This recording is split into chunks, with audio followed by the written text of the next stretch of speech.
Do you know what it feels like to pack up your entire life, say goodbye to your family, and fly across the world for a fresh start, only to have everything fall apart?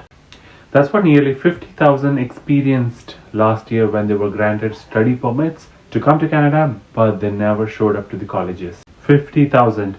That's not a minor glitch, it's a massive disruption. These were not students who casually thought, "Nah, I'll pass." They had acceptance letters, visas, plans, and dreams. Some were coming to start their careers, others to create a better life for their families. And yet, something happened. Was it fraud, broken promises, a flawed system, or is there more to this story than we realize? Today, we are breaking it all down, the facts, the reality, and the lessons we all need to learn. Hey everyone, welcome to Grit Tales. My name is Gautam Tulugu and thank you for watching my channel. If you haven't watched any of my previous videos, I try to bring in content related to HR, careers, life in Canada, and much more beyond that. Your journey, my story. Trust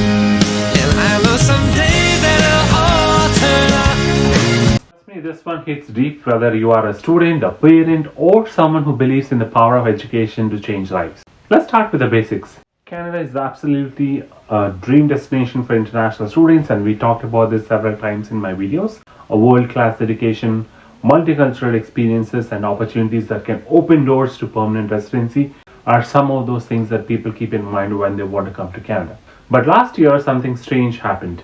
Out of the hundreds of thousands of students who got study permits, 50,000 just did not show up to the colleges or the universities. What could have gone wrong?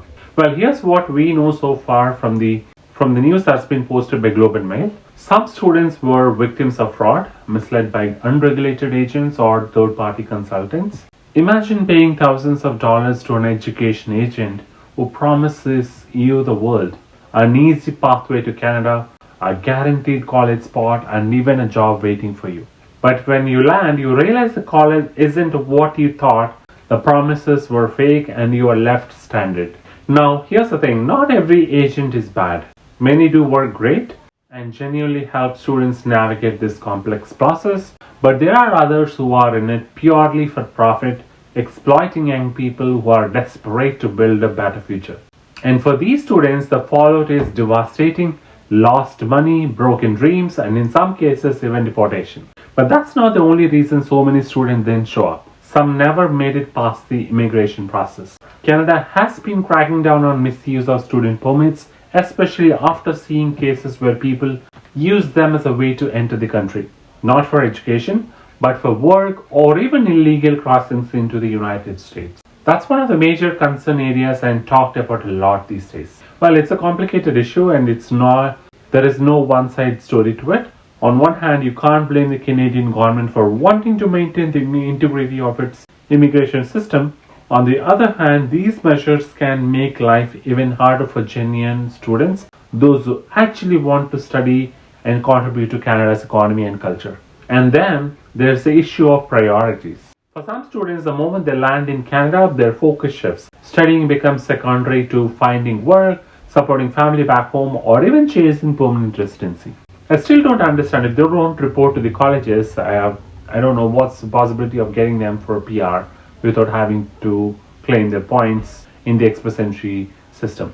That's not to say they're wrong, it's just the reality of pressure many international students face. Well, we all know education is expensive. If you're studying in other countries beyond your home country, living costs are high, and when your family is counting on you to send back money, the stress can be overwhelming.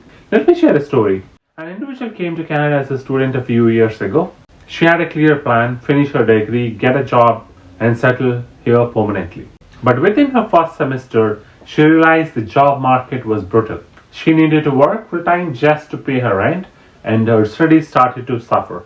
Now multiply that with thousands of students facing the same struggles. Some push through, others don't. That's how we've ended up with so many students dropping out or not even showing up in the first place. But here's where it gets real tricky. Some students arrive in Canada only to realize the college they enroll is not what they expected. Maybe the program isn't accredited, or maybe the facilities are subpar, or maybe the whole thing feels like a scam.